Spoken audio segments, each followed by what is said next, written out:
राधे राधे। जय श्री कृष्णा। जय हो विष्णु भगवान की जय। जय हो माता लक्ष्मी की जय। जय हो तुलसी मैया की जय। माघ मास में सभी कथा कहानियों के साथ में तुलसी माता की कहानी सुनने का बहुत पुण्य फल प्राप्त होता है।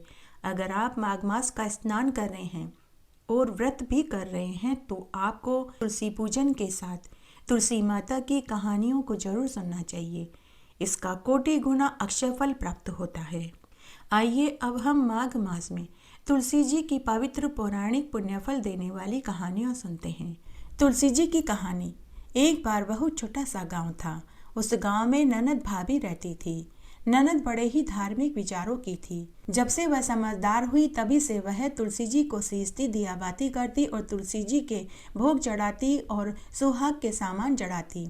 तुलसी जी की रोज 5 परिक्रमा करती, तुलसी जी के 5 भजनों को गाती और संध्या के समय पुनः दिया बाती करती। ननद को तुलसी माँ से बहुत लगाव था। भाभी को ननद फूटी आंख नहीं सुहाती थी। भाभी जब भी ननद को तुलसी जी की पूजा पाठ करते देखती तो बड़ी जलीकटी सुनाती और कहती कि क्या रोज रोज तुलसी जी को सींचती है, दिया बाती करती है, क्या ससुराल में यह सब चीजें काम आएगी? घर का चूल्हा चौका क्यों नहीं करती? आगे जाकर तो तुझे यही करना है। तो कभी गुस्से में कहती कि जब तेरी शादी होगी तो बारात में तुलसी ही खाने को दूंगी, तुलसी ही मैं तुझे दहेज में दूंगी। लेकिन ननद कुछ नहीं कहती। ननद बड़ी ही धैर्यशील थी। तरह समय बीतने लगा। जब ननद विवाह लायक हुई और शादी का दिन आया तो भाभी ने बारातियों के सामने तुलसी का गमला तोड़कर फेंक दिया। तुलसी माता की कृपा से वह गमला फूलों के हार में बदल गया और हर एक बाराती के गले में सतही फूलों की माला आ गई। यह देखकर भाभी और भी जल भुन गई। भाभी ने जलन के मारे बारातियों के खाने में तुलसी की पत्तियां तोड़कर डाल दी। लेकिन तुलसी माता की कृपा से बारातियों का भोजन स्वादिष्ट व्यंजनों में बदल गया। फिर भाभी ने अपनी ननद को गहनों की जगह तुलसी की मंजरी पहना दी। लेकिन तुलसी माता की कृपा से तुलसी की मंजरी सोने के आभूषणों में बदल गई। यह देखकर भाभी और भी चिढ़ गई। उसके बाद भाभी ने दहेज में अपनी ननद को फटी पुरानी साड़ियां रख दी और उसके ऊपर तुलसी का जनेऊ रख दिया।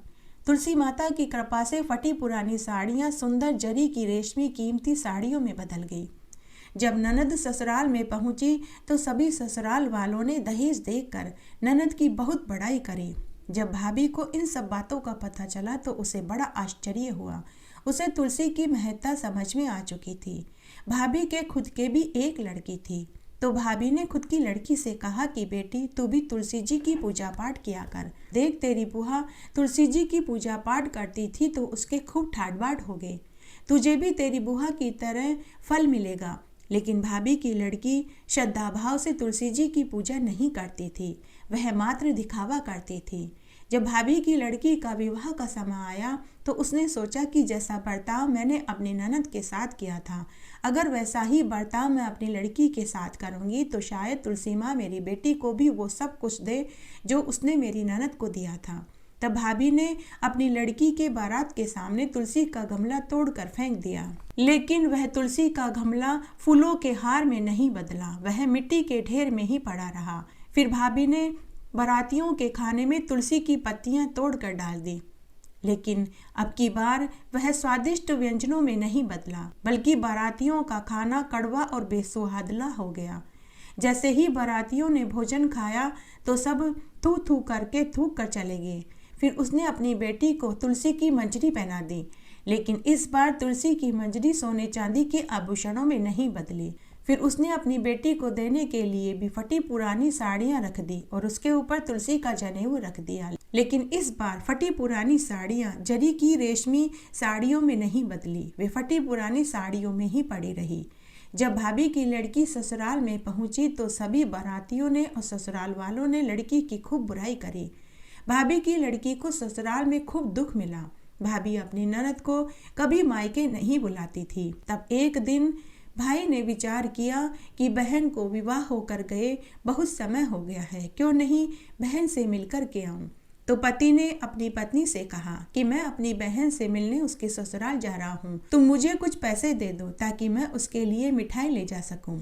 लेकिन भाभी ने अपने पति को खूब जलीकटी सुनाई और एक थैले में ज्वार भरकर दे दिया। पति कुछ नहीं बोला। वह चुपचाप ज्वार का थैला लेकर अपनी बहन के ससुराल की ओर चल दिया।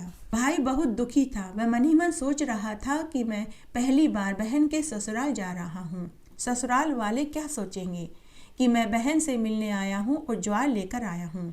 तभी उसे एक गौशाला दिखाई दी। भाई ने ज्वार का थैला गाय के सामने उड़ेल दिया। वहाँ एक गाय का हाली खड़ा था।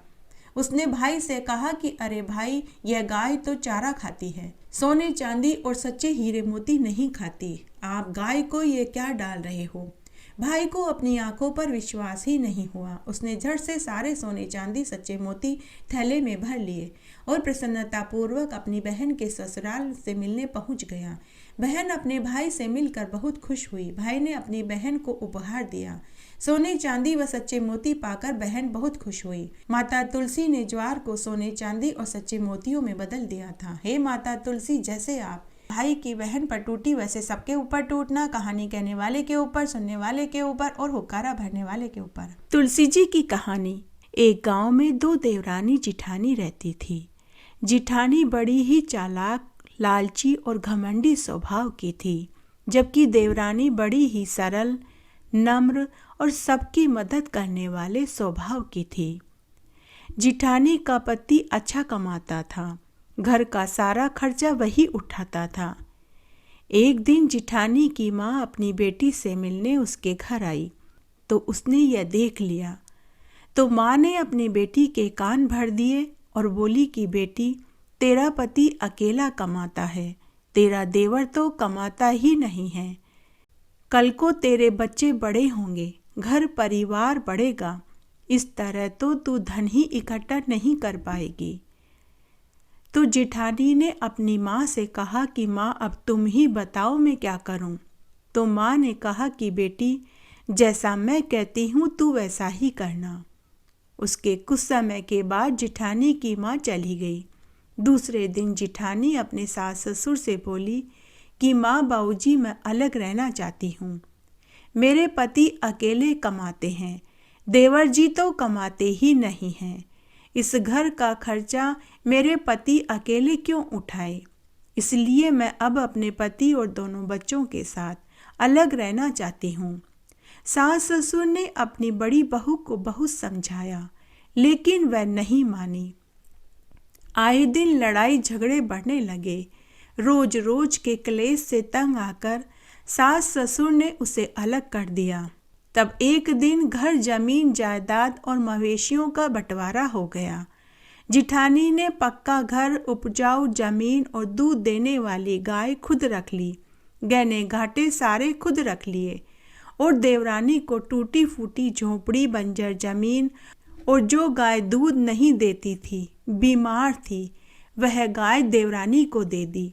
साथ ही सास ससुर और कुंवारी ननद की जिम्मेदारी भी देवर देवरानी को दे दी। इस तरह जिठानी ने घर परिवार का बंटवारा कर लिया।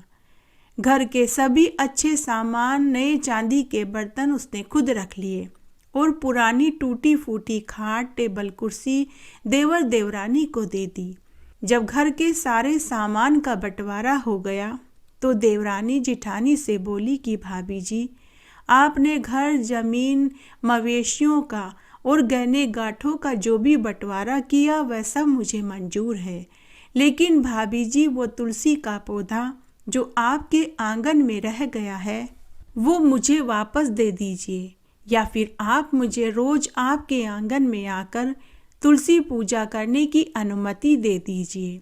यह सुनते ही जेठानी झल्ला गई और बोली कि अरे, मुझे भी इतना समय कहाँ है जो मैं पेड़ पौधों की पूजा करती फिरूं। फिर जेठानी ने गुस्से में तुलसी के पौधे को जड़ से उखाड़ कर देवरानी को दे दी और बोली कि ले, तू ही ले जा, तू ही पेड़ पौधों की पूजा करती फिर। तुलसी पूजा और तुलसी पौधे का जिठानी ने अपमान किया तो उसी समय लक्ष्मी जी जिठानी से रुष्ट हो गई और देवरानी के साथ हो ली। देवरानी ने तुलसी के पौधे को अपने आंगन में मिट्टी खोद कर रोप दिया और साथ ही उसने वहाँ बहुत सुंदर सुंदर गेरू के मांडने बनाए, लक्ष्मी जी के पगलियाँ बनाए, दीपक चौकी बनाई। देवरानी अब अपनी टूटी फूटी झोपड़ी में रहने लगी। रोज सुबह जल्दी उठकर स्नान आदि करके घर आंगन बुहारती, चूल्हे पर चाय चढ़ाती, अपने सास ससुर ननद अपने बच्चों और पति को पीने को चाय देती। उसके बाद सूर्य नारायण भगवान को अर्घ्य देती, तुलसी जी को जल से सींचती, दिया बाती करती, मेहंदी काजल लच्छा भोग चढ़ाती। शाम को पुनः तुलसी जी में दिया बाती करती। इस तरह समय बीतने लगा। तब एक दिन देवर को बेशकीमती हार नगर में पड़ा हुआ मिला। वह घर आया और अपनी पत्नी को हार दिखाते हुए बोला कि यह हार मुझे रास्ते में पड़ा हुआ मिला था। तो देवरानी ने अपने पति से कहा कि यह हार तो राजा रानी का लगता है, आप यह हार उन्हें महल में जाकर लौटा दीजिए।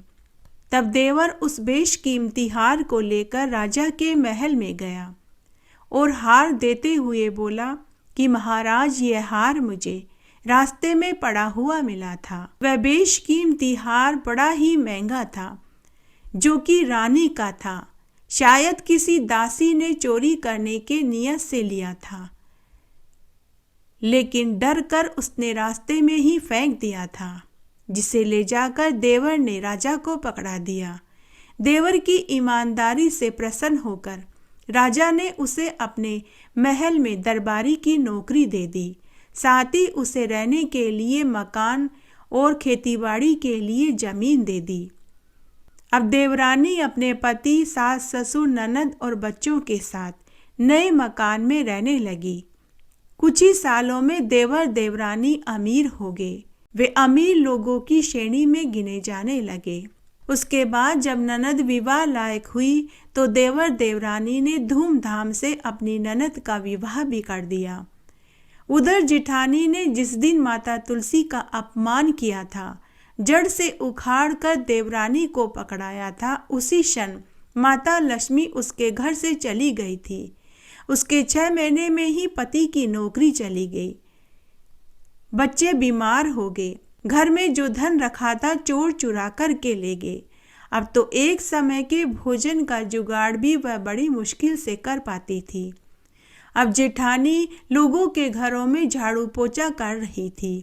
उधर देवर देवरानी दिन दूनी रात चौगुनी तरक्की करने लगे। हे माँ तुलसी, जैसे आप देवर देवरानी पर टूटी, वैसे सबके ऊपर टूटना, कहानी कहने वाले के ऊपर, सुनने वाले के ऊपर और हुक्कारा भरने वाले के ऊपर।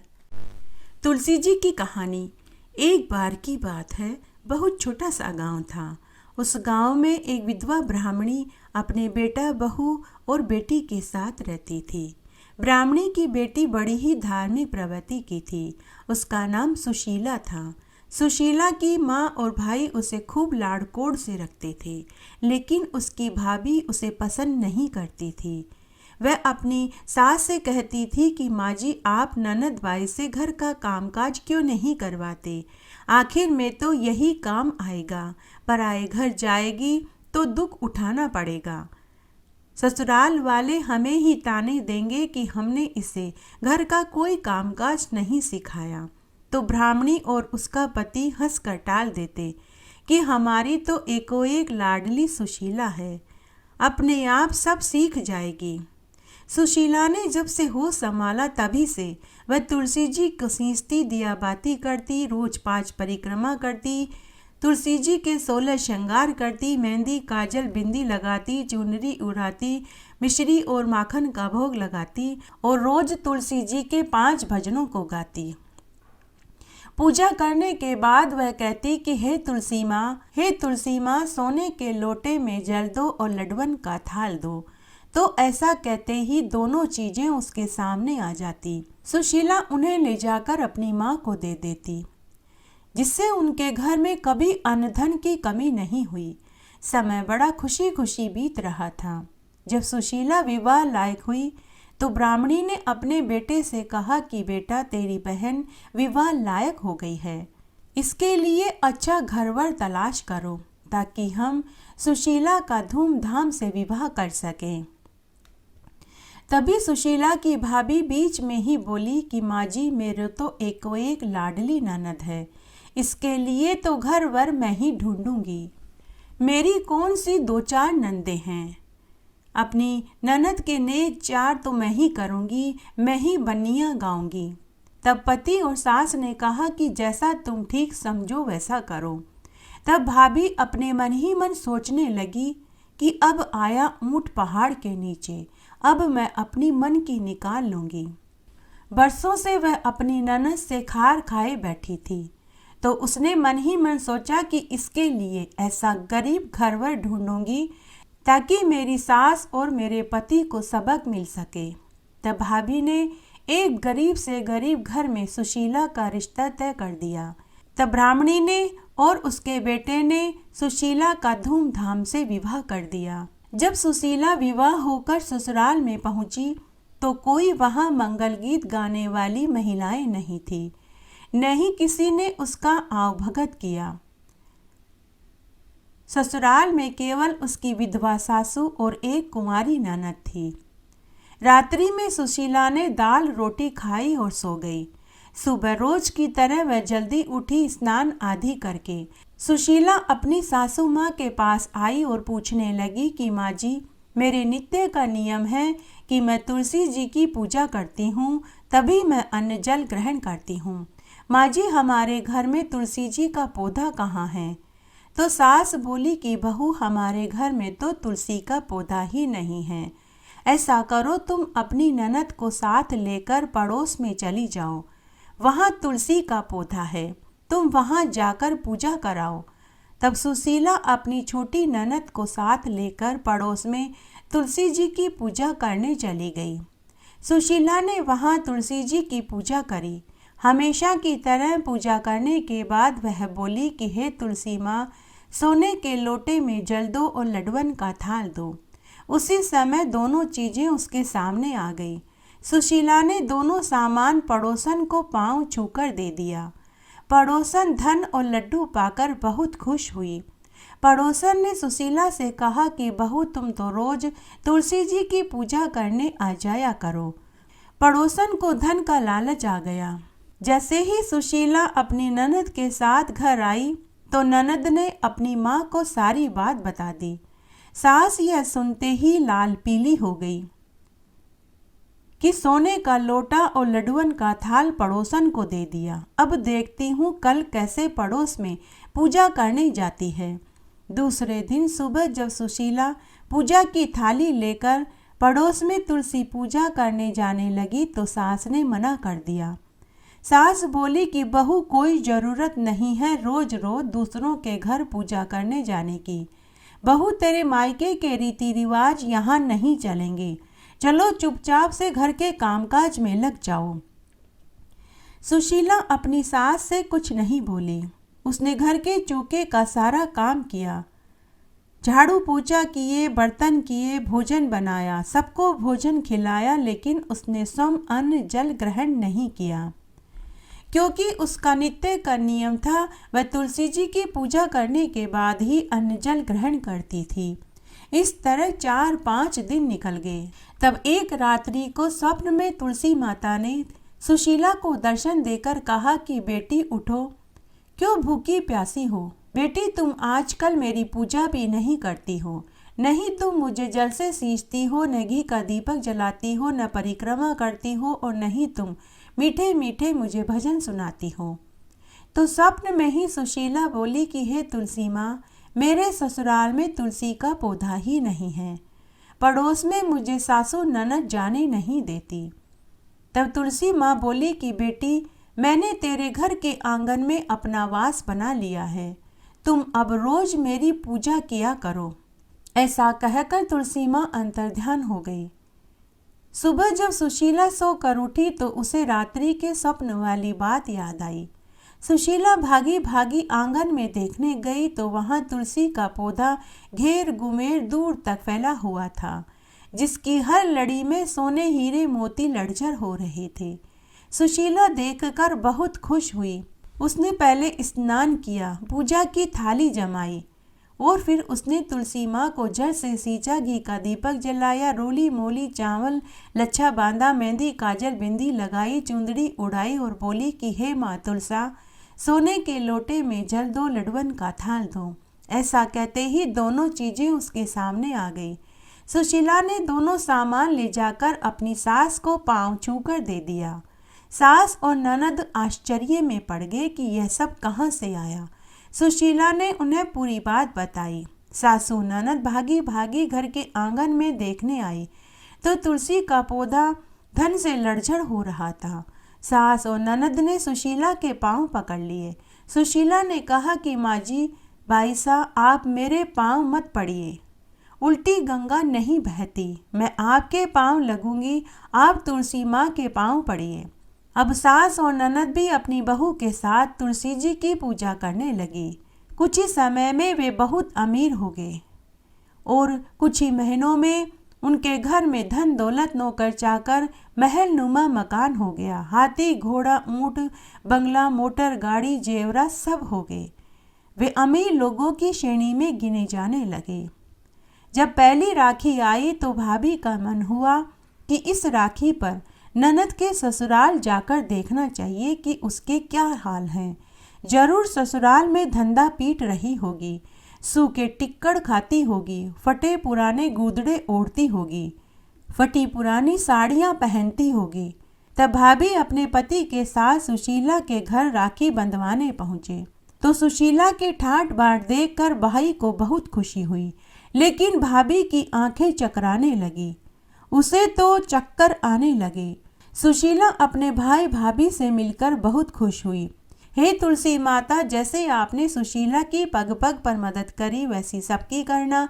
कहानी कहने वाले की, सुनने वाले की और हुक्कारा भरने वाले की। तुलसी जी की कहानी। एक बार एक गांव में एक बुढ़िया माई अपने बेटा, बहू और 2 पोतों के साथ रहती थी। बुढ़िया माई का रोज का नियम था कि वह रोज सुबह जल्दी उठती, तालाब पर स्नान आदि करके सूर्य नारायण भगवान को अर्घ्य देती, तुलसी जी को सींचती, दिया बाती करती और वहीं बैठकर श्री हरि के 5 भजनों को गाती और शाम को पुनः तुलसी जी में घी का दीपक जलाती और रोज 5 परिक्रमा करती। यह उसका रोज नित्य का नियम था। एक दिन जब वह गांव में अपनी उम्र की औरतों के साथ बैठी हुई थी तो वहां कुछ औरतों ने एकादशी के दिन द्वारिकाधीश मंदिर दर्शन करने का कार्यक्रम बनाया। तब गांव की औरतों ने सुखिया बुढ़िया माई से पूछा कि अरे बहन, अगर तू भी चलना चाहती है तो अपने बेटा बहू से पूछ लेना। बुढ़िया माई ने हामी भर दी।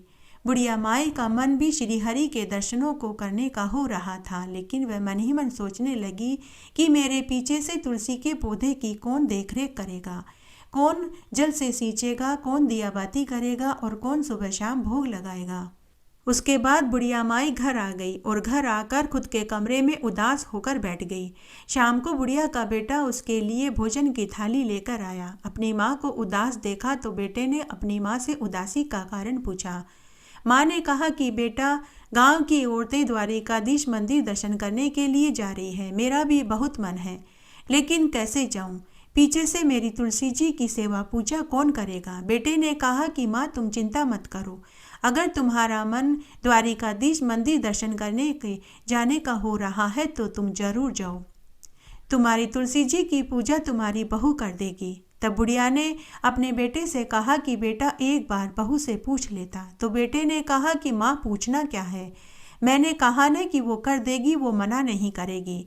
आप भोजन खा लो और सो जाओ, मैं आपके जाने का पूरा इंतजाम कर दूंगा। बुढ़िया माई ने खुशी खुशी भोजन खाया और सो गई।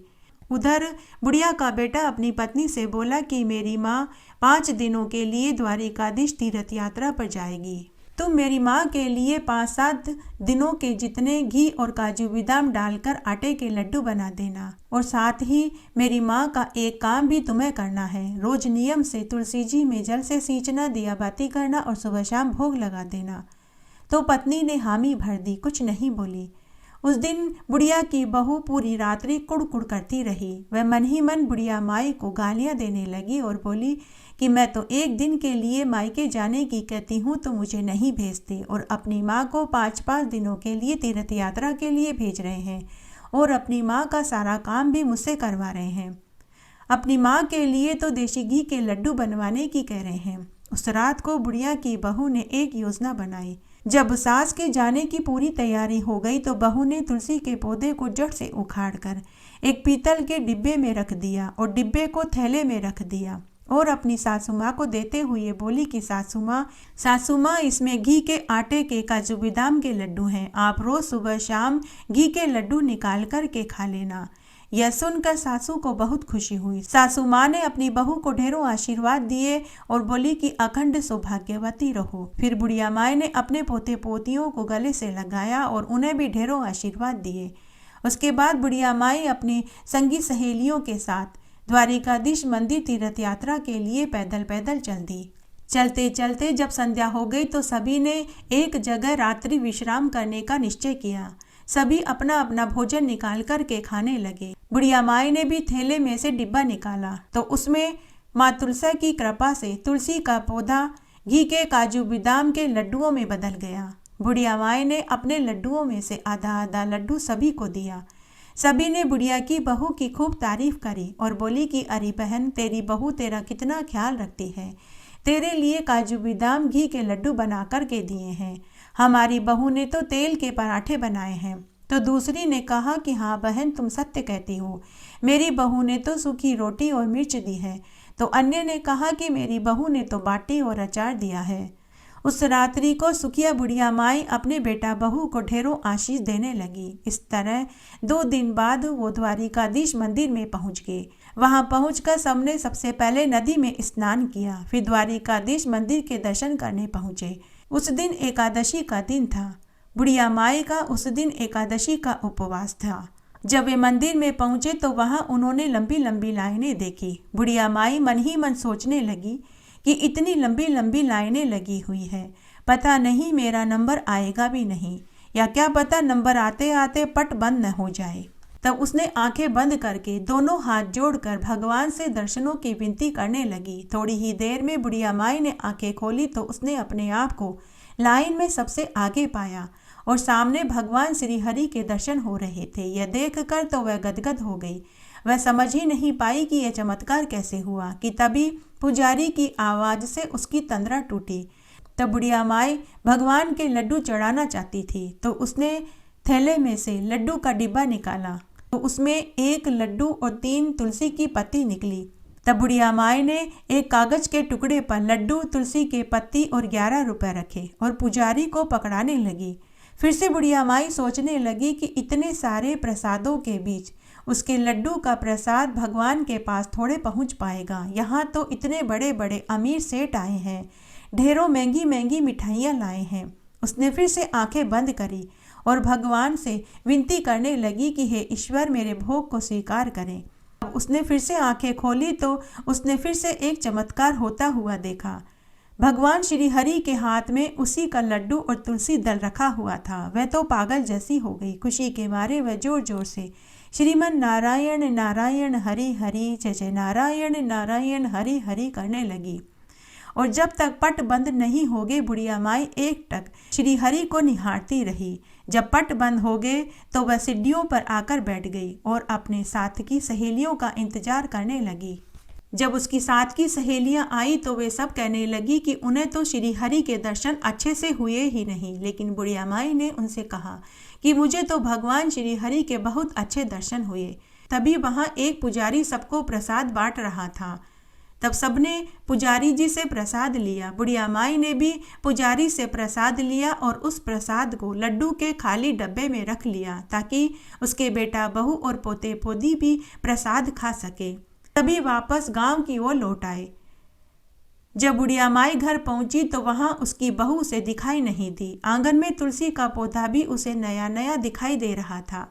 बेटे ने अपनी माँ को अपनी पत्नी की पूरी करतूत बताई कि उसने थैले में जो डब्बा रखा था उसमें लड्डू नहीं रखे बल्कि तुलसी का पौधा उखाड़ कर डब्बे में रखा था, इसलिए मैंने उसे घर से निकाल दिया।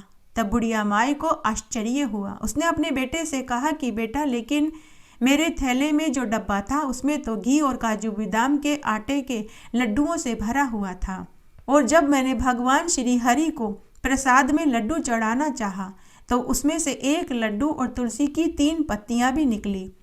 तब मैं समझ नहीं पाई थी, लेकिन अब मेरी समझ में आ रहा है कि उसमें से तुलसी की पत्तियां कहाँ से आई। बेटा, माता तुलसी ने तुलसी के पौधे को लड्डुओं में बदल दिया और उसमें 3 तुलसी की पत्तियां इसलिए छोड़ी ताकि मैं जब भगवान को लड्डू का प्रसाद चढ़ाना चाहूं तो लड्डू के साथ मैं तुलसी का पत्ता भी रख दूं। जब मैंने 1 लड्डू और तुलसी की 3 पत्तियां और 11 रुपए भगवान हरि को चढ़ाने लगी तो मेरा प्रसाद भगवान के हाथों में कैसे पहुंच गया, यह मुझे अब समझ में आ रहा है। बेटा, मुझे एक नहीं कई चमत्कार देखने को मिले। तुलसी के पौधे का लड्डुओं में बदलना, भगवान का दर्शन देना और भगवान श्री हरि का मेरा भोग स्वीकार करना। बेटा, बहू मायके ही गई होगी, तू अभी जा और मेरी बहू को इस घर की लक्ष्मी को घर लेकर आ। बुढ़िया का बेटा उसी समय अपनी पत्नी के मायके गया और वहां से अपनी पत्नी को लेकर आया। बुढ़िया की बहू ने आते ही सासू माँ के चरण पकड़ लिए और अपनी गलती की माफी मांगने लगी। बुढ़िया माई ने बहू से कहा कि बहू, तू तो बड़भागी है, तेरी वजह से मुझे भगवान श्री हरि के दर्शन हुए। माता तुलसी का चमत्कार मुझे देखने को मिला। माना कि तूने गलती करी, लेकिन तेरी गलती की वजह से मुझे माता तुलसी और श्री हरि के कृपा प्राप्त हुई। बुढ़िया ने बहू से कहा कि बेटा, मैंने तो तुझे माफ़ कर दिया, लेकिन अगर तुझे माफ़ी ही मांगनी है तो विष्णु भगवान और माता तुलसी से मांगनी होगी। उसके लिए तो तुझे रोज विष्णु भगवान की पूजा करनी होगी और तुलसी के पौधे को जल से सींचना होगा और घी का दीपक जलाना होगा। अब बहू को भी तुलसी की महिमा समझ में आ चुकी थी कि तभी बुढ़िया के दोनों पोते भी आ गए। आते ही वे अपनी दादी से बोले कि दादी दादी, आप तीर्थ यात्रा से हमारे लिए क्या लेकर के आई। बुढ़िया ने कहा कि मैं तुम्हारे लिए वहाँ से प्रसाद लाई हूँ। जैसे ही बुढ़िया ने थैले में से डिब्बा निकाला तो उस डिब्बे में से सोने चांदी के सिक्कों से भरा हुआ था। यह देखकर बुढ़िया के आश्चर्य का ठिकाना नहीं रहा। बुढ़िया ने अपने बेटा बहू को डिब्बे में सोने चांदी के सिक्के दिखाए तो उन्हें भी आश्चर्य हुआ। बुढ़िया माई ने कहा कि यह डिब्बा तो खाली हो गया था, मैंने वहाँ से प्रसाद लिया था जो तुम लोगों के लिए रखा था, लेकिन इसमें तो सोने चांदी के सिक्के भरे हुए हैं। जब सोने चांदी के सिक्कों को खाली किया गया तो उसके नीचे से वहाँ का प्रसाद मिला। सोने चांदी के सिक्के देखकर बेटा बहू को भी तुलसी की महिमा समझ में आ चुकी थी। अब तो बुढ़िया माई के साथ बेटा बहू भी रोज तुलसी जी को सींचने लगे, घी का दीपक जलाने लगे और सुबह शाम भोग लगाने लगे। हे तुलसी माता, जैसे आप सुखिया बुढ़िया माई पर टूटी वैसे सबके ऊपर टूटना, कहानी कहने वाले के ऊपर, सुनने वाले के ऊपर और हुकारा भरने वाले के ऊपर। एक बार एक गांव में एक ब्राह्मण दंपति थे। ब्राह्मण अपनी बीमार बूढ़ी माँ और 3 बच्चों और पत्नी के साथ रहता था। ब्राह्मण अपने यजमानों के यहाँ पूजा पाठ, धर्म कर्म, भजन कीर्तन के काम करने जाता। बदले में वे उसे आटा, दाल, तेल, घी, गुड़ और रुपये देते थे। उसी से उसका गुजर बसर चलता था। ब्राह्मण बड़ा ही नेक दिल का था। वह हर महीने की दोनों एकादशी का उपवास रखता था। वह एकादशी के दिन अपने यजमानों के यहाँ भिक्षा लेकर नहीं आता था। उस दिन स्वयं यजमान उसके घर सीधा रखने आते थे। ब्राह्मणी अपने पति से बड़ी परेशान रहती थी। ब्राह्मणी आए दिन अपने पति को ताने देती कि इस तरह हमारा गुजर बसर कैसे चलेगा, आप कुछ काम और क्यों नहीं करते। तो ब्राह्मण बोला कि भगवान ईश्वर हमें इतना देता है कि हम भर पेट खा लेते हैं, कोई भूखा नहीं सोता। लेकिन ब्राह्मणी बोली कि अभी तो हमारे बच्चे छोटे हैं, बड़े होंगे तो पढ़ाई लिखाई और विवाह में बहुत पैसा चाहिएगा। हम आपकी इस कमाई से धन जोड़ ही नहीं पा रहे। तो ब्राह्मण बोला कि भगवान मुझे और कोई काम करना भी नहीं आता, तुम ही बताओ मैं क्या करने जाऊं। तो ब्राह्मणी कहती कि आप कोई भी काम करो, लेकिन आप इस काम को छोड़ दो। इस तरह ब्राह्मणी आए दिन अपने पति से लड़ाई करती रहती थी। उन्हीं के नगर का राजा बड़ा ही दानी था। वह सभी ब्राह्मणों, गरीबों, जरूरतमंदों, साधु सन्यासियों को रोज दान दिया करता था। उसके दरबार से कोई भी खाली नहीं जाता था। तब एक दिन ब्राह्मणी को पता चला कि उनके नगर का राजा ब्राह्मणों को खूब दान दक्षिणा देता है।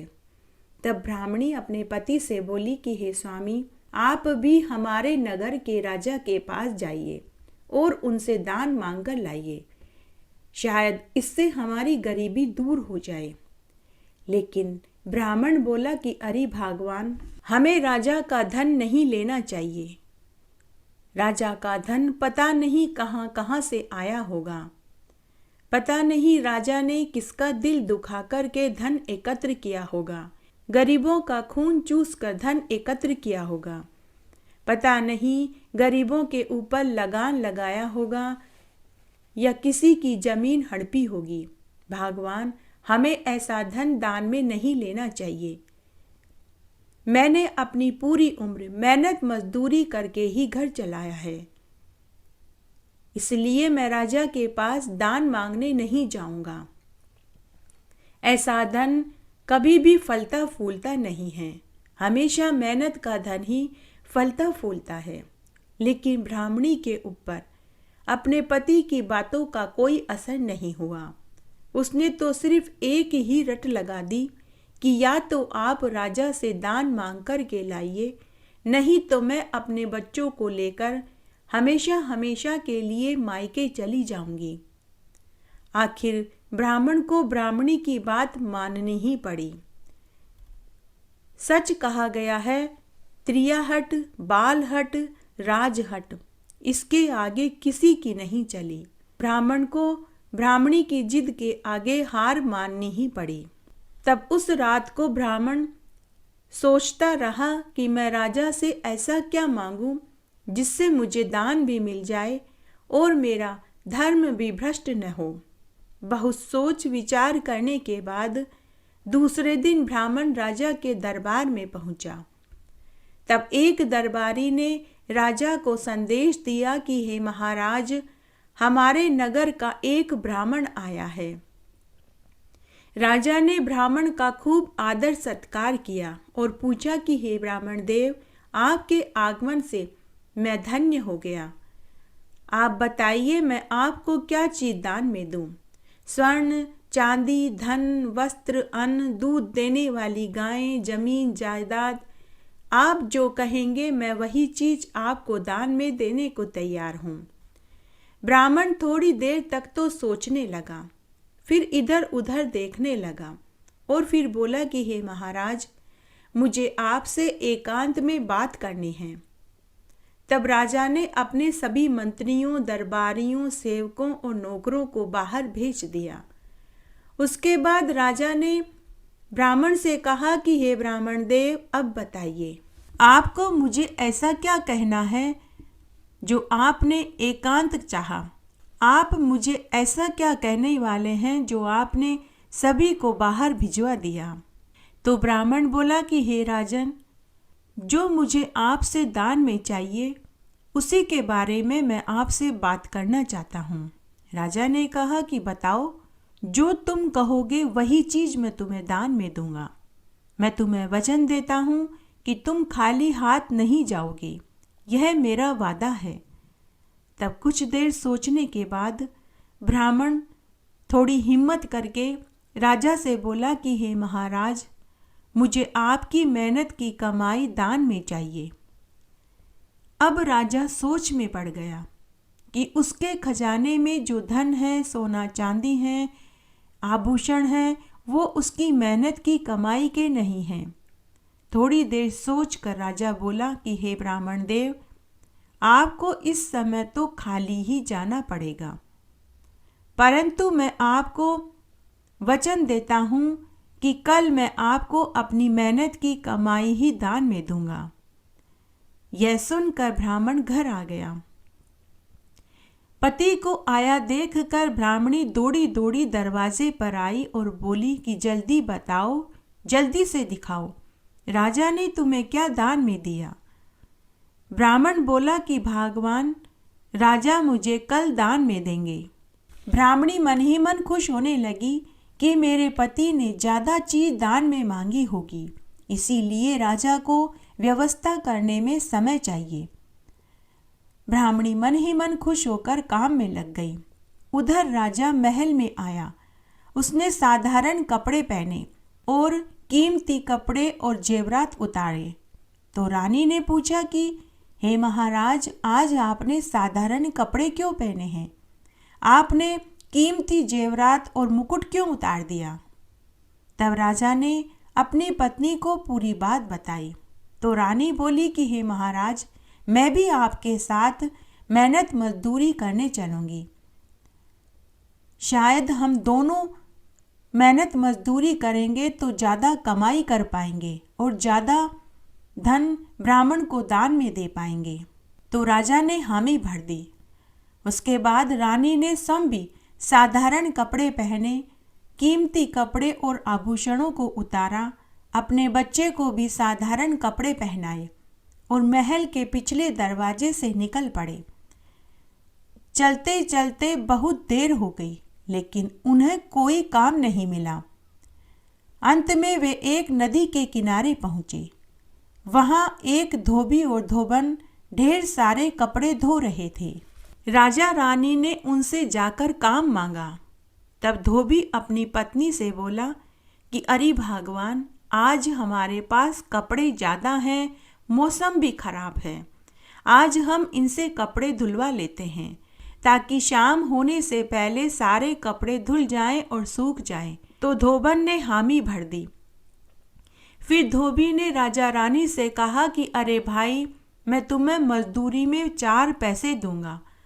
अगर राजी हो तो करो, नहीं तो अपना रास्ता नापो।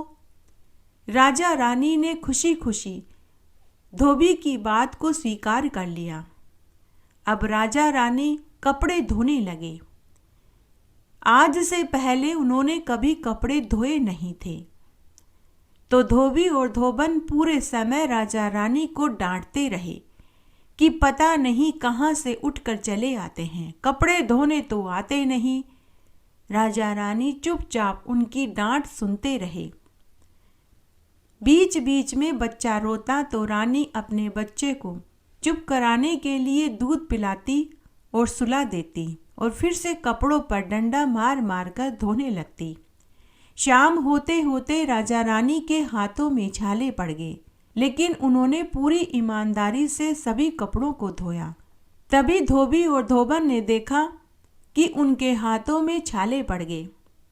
तो धोबी धोबन से बोला कि अरे भगवान, लगता है कि ये बड़े पैसे वाले घर से हैं, कोई मुसीबत आई होगी इनके ऊपर, इसीलिए ये मजदूरी पर निकले हैं।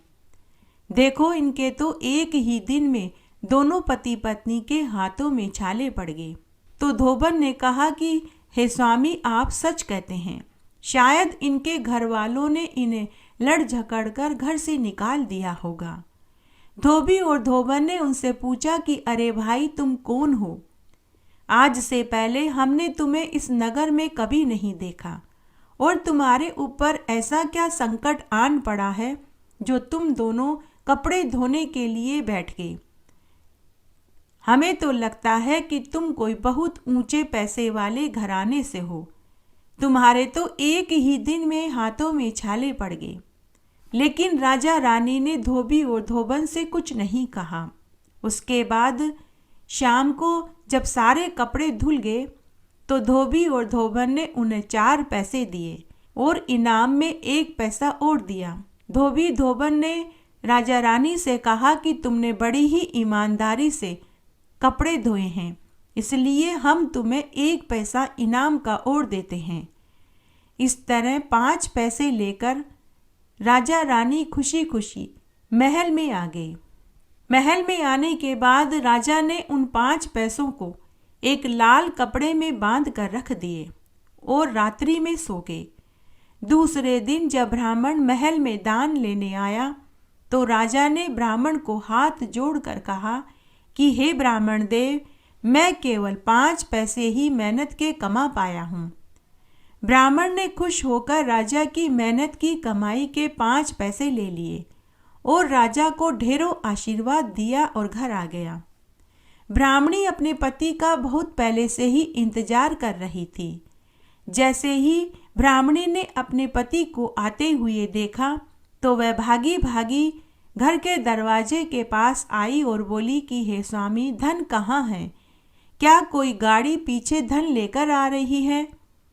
तब ब्राह्मण ने अपनी जेब में से 5 पैसे निकाले और अपनी पत्नी को पकड़ाते हुए कहा कि लो भगवान, राजा ने मुझे ये 5 पैसे दान में दिए हैं। 5 पैसे देखकर ब्राह्मणी आग बबूला हो गई और बोली कि तुम तो पागल हो, तुम्हें तो दान मांगना भी नहीं आता। इन 5 पैसों का मैं क्या करूं? और वह उन 5 पैसों को वहीं पटक कर दन दनाती हुई अंदर चली गई। ब्राह्मण ने उन 5 पैसों को उठाया और घर के तुलसी क्यारे में रख दिया। सोचने लगा कि ब्राह्मणी का जब गुस्सा शांत होगा तो वह इन पैसों को ले लेगी। इस तरह फिर से दिन बीतने लगे। ब्राह्मण और ब्राह्मणी उन 5 पैसों के बारे में दोनों ही भूल गए। ब्राह्मण ब्राह्मणी रोज पूजा करके तुलसी क्यारे को जल से सींचते थे और दिया बाती करते थे, जिससे वे 5 पैसे फूल पत्तियों में ढक गए। इस तरह से कई दिन निकल गए। फिर 1 महीने के बाद उस तुलसी क्यारे में 5 छोटे छोटे तुलसी के पौधे उग आए, जिनकी हर लड़ी में सच्चे हीरे मोती झिलमिला रहे थे। ब्राह्मण और ब्राह्मणी ने कभी सच्चे मोती देखे नहीं थे, तो वे उन्हें तुलसी का ही बीज समझने लगे। तब एक दिन तुलसी माता ने सोचा कि ये दोनों पति पत्नी तो बड़े ही भोले हैं। धन इनके आंगन में है और फिर भी ये गरीबी से जीवन जी रहे हैं। तब तुलसी माता ने एक माया रची। उस नगर के राजा के पास मानसरोवर के हंस थे। वो केवल सच्चे मोती ही खाते थे। तुलसी माता ने अपनी माया से राजा के पास से सच्चे मोती खत्म कर दिए। उस राजा ने एक नियम ले रखा था। वह रोज मानसरोवर के हंसों को मोती खिलाने के बाद ही भोजन करता था। जब राजा ने देखा कि उसके खजाने में सच्चे मोती खत्म हो गए, तो राजा ने पूरी नगरी में ढिंढोरा पिटवा दिया कि जिनके पास भी सच्चे मोती हैं वे लाकर राजमहल में जमा करा दे और बदले में सोने चांदी की अशर्फियां ले ले। बेचारे ब्राह्मण और ब्राह्मणी को तो मालूम ही नहीं था कि उनके आंगन में तुलसी क्यारे में सच्चे मोती की लड़ियां लटक रही हैं। उधर राजा 4 दिन से भूखा रहा, क्योंकि वह हंसों को मोती नहीं चुगा पाया, तो उसने भी अन्न जल ग्रहण नहीं किया। तब तुलसी माता ने एक बुढ़िया का वेश धरा। वो ब्राह्मण के घर भिक्षा मांगने आई। तब ब्राह्मण ने बुढ़िया माई को अपने हिस्से की रोटी खाने को दे दी। तुलसी माता रूप में बुढ़िया माई ने भोजन खाया और फिर पीने के लिए पानी मांगा। ब्राह्मण 1 लोटा पानी भरकर बुढ़िया को देने लगा। पानी पीने के बाद बुढ़िया माई ने ब्राह्मण से कहा कि अरे ब्राह्मण, तेरे घर में तो सच्चे मोती तुलसी क्यारे में लटक रहे हैं। ब्राह्मण ने कहा कि अरे नहीं बुढ़िया माई, मैं तो बड़ा ही गरीब ब्राह्मण हूँ, मेरे घर में कहाँ से सच्चे मोती। तो बुढ़िया रूप में तुलसी माता बोली कि अरे ब्राह्मण, मैं तुझे सच कहती हूँ, तेरे तुलसी क्यारे में ये सच्चे मोती ही लटक रहे हैं। तू इनको ले जाकर तेरे नगर के राजा को दे दे। तेरे नगर का राजा 4 दिन से भूखा है, क्योंकि उसने एक नियम ले रखा है कि वह हंसों को दाना खिलाने के बाद ही अन्न जल ग्रहण करता है। अभी तेरे नगर के राजा के पास सच्चे मोती खत्म हो रहे हैं। तू ये सच्चे मोती तेरे नगर के राजा को ले जाकर के दे दे। ऐसा करने से तुझे 2 पुण्य मिलेंगे। एक तो तेरे सच्चे मोती राजा को देने से हंस का पेट भरेगा। हंस के खा लेने के बाद 4 दिन से भूखा राजा भी भोजन कर पाएगा। और फिर आज तो एकादशी है, एकादशी के दिन सच्चे मोती का दान करने का क्या फल मिलता है तुझे तो शायद मालूम भी नहीं। जो मनुष्य एकादशी के दिन सच्चे मोती का दान करता है उसके लिए स्वर्ग के 7 दरवाजे खुले मिलते हैं, उसे सीधे बैकुंठ का वास मिलता है। जो फल मौनी अमावस्या के दिन मरने वाले मनुष्य को मिलता है वही फल एकादशी के दिन सच्चे मोती का दान करने से मिलता है। बुढ़िया की बातें दोनों ब्राह्मण और ब्राह्मणी सुन रहे थे। ब्राह्मण और ब्राह्मणी की तो खुशी का ठिकाना ही नहीं रहा। तभी ब्राह्मणी ने सच्चे मोती एक थैले में भरकर अपने पति को देते हुए बोली कि हे स्वामी, आप यह सच्चे मोती ले जाकर राजा को दे दो, बदले में वे आपको सोने चांदी के आभूषण देंगे। उसके बाद बुढ़िया रूप में तुलसी माता वहां से चली गई और अंतर्ध्यान हो गई। उसके बाद ब्राह्मण सच्चे मोती लेकर राजा के महल में पहुंचा और ले जाकर के राजा को सच्चे मोती दे दिए। जब राजा ने पानीदार सच्चे मोती देखे तो राजा ने कहा कि अरे ब्राह्मण, तू तो वही है जो कुछ दिन पहले मेरे से भिक्षा मांगकर लेकर गया था और मैंने तुझे अपने मेहनत की कमाई के 5 पैसे दान में दिए थे। अरे ब्राह्मण, तुम्हारे पास इतने पानीदार सच्चे मोती कहाँ से आए? अभी कुछ दिन पहले ही तो तुम दान मांगने मेरे महल में आए थे, जब तो तुम्हारे पास खाने को अन्न भी नहीं था। सच सच बताना, इतने सच्चे पानीदार मोती तुम्हारे पास कहाँ से आए? तुमने कोई चोरी करी, डाका डाला, क्या किया? ब्राह्मण ने राजा को पूरी बात बताई कि मेरे घर के आंगन में तुलसी क्यारा है, उसी में सच्चे पानीदार मोती लटक रहे हैं। लेकिन राजा को ब्राह्मण की बात पर विश्वास नहीं हुआ। राजा ने ब्राह्मण को जेल में डलवा दिया। घर पर ब्राह्मणी बहुत दुखी हुई। उसने संध्या के समय तुलसी क्यारे में दिया बाती करी और तुलसी माता से प्रार्थना करने लगी कि हे तुलसी माता, मेरे पति को राजा ने जेल में डाल दिया। मेरा पति बेकसूर है। हे तुलसी माता, अब आपको ही मेरे पति को बचाना होगा। उसी रात्रि को तुलसी माता राजा के स्वप्न में दर्शन देकर बोली कि हे राजन, तूने आज एक ब्राह्मण को जेल में डाला है, वह बेकसूर है। उसके आंगन में एक तुलसी क्यारा है, उसी में सच्चे पानीदार मोती लटक रहे हैं। हे राजा, मैं तुलसी माता हूँ। हे राजा, तू सुबह होते ही ब्राह्मण को आदर पूर्वक छोड़ देना, साथ ही उसे खूब सारा दान भी देना। यह सारी माया मेरी ही फैलाई हुई है। तेरे खजाने में से सच्चे मोती मैंने ही गायब करवाए थे। मैंने ही ब्राह्मण को सच्चे मोती तेरे पास लेकर भेजा है, और जो तूने 5 पैसे अपनी मेहनत की कमाई के ब्राह्मण को दान में दिए थे, वे ही 5 पैसे ब्राह्मण ने तुलसी क्यारे में डाल दिए थे।